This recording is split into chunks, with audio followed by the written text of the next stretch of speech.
We have a pile of questions that I'm not going to be able to get to that came in from legislators across the United States. These are legislators from California, from Michigan, from Florida, from Nevada, from West Virginia, from Kentucky.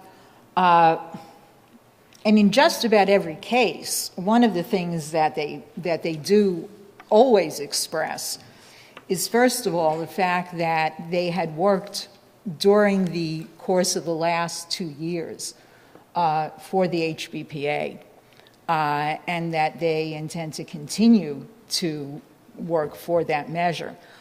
They also invariably have lent their endorsement to Lynn's call for a new PCORA commission. But they also are all addressing the problem of state budgets in extreme distress.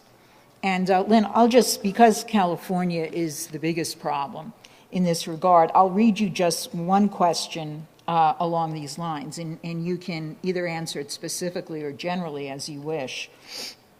It is from a member of the California legislature. And he says, I think I know what you're going to say, but I want to hear you say it. I feel that way very often. He says, is there anything that can be done about these ballooning deficits in state governments? While most states are running deficits, California has by far the biggest problem. It's now estimated at a $42 billion shortfall. The governor insists that this must be covered by budget cuts and disguised tax increases, and that nothing else can be discussed until this is resolved. Meanwhile, desperate members of the legislature are now appealing to President Obama for a bailout of the magnitude of that offered Citibank. The problem is that the state will run out of cash reserves by next week. What can we do? Well, I think we need a California Recall Commission.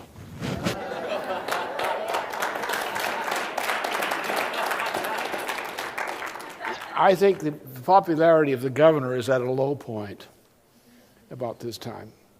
Now, we have to have, especially between the executive, the federal executive, and relevant people in California, there has to be a discussion. Now, I don't know how Mrs. Blosey is going to treat this thing, because she's been one of the major problems in this. And she is said to be from California, though I understand she's actually from Maryland, or maybe from some other place called Hunger. But so there should be a negotiation on this right away. This is an emergency. There's no question of it. But unfortunately, the governor himself is the emergency. I mean, the guy has a pedigree from Austria, which is not exactly the most reassuring, shall we say. His father is a leading Nazi official. I mean, it's not exactly, and he's acting like one in California. So I don't think that we can be soft on that. No, there obviously has to be an action, and it has to come largely from Washington, from the executive branch. And one thing you can do is a president can encourage people to do something.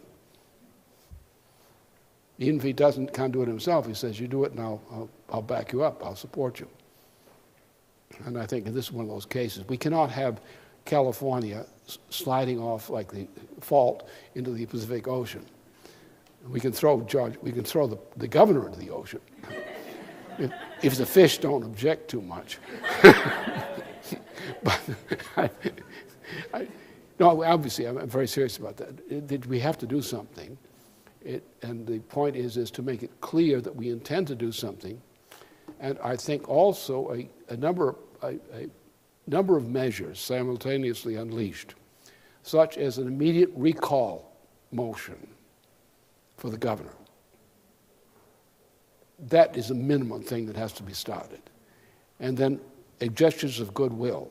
And then also an alternative. And to put the state into bankruptcy protection. And maybe federal bankruptcy protection, federal receivership, if necessary. And that would do it. put him into receivership, put the governor in recall, and get some credit in there for worthwhile credit, because 42 is not that big when you consider what happened in Wall Street recently. So to bail out a whole state is worthwhile if that's going to stabilize the situation for the nation. And a combination of such measures, an array of such measures, open up with a battery of artillery fire and see what that does.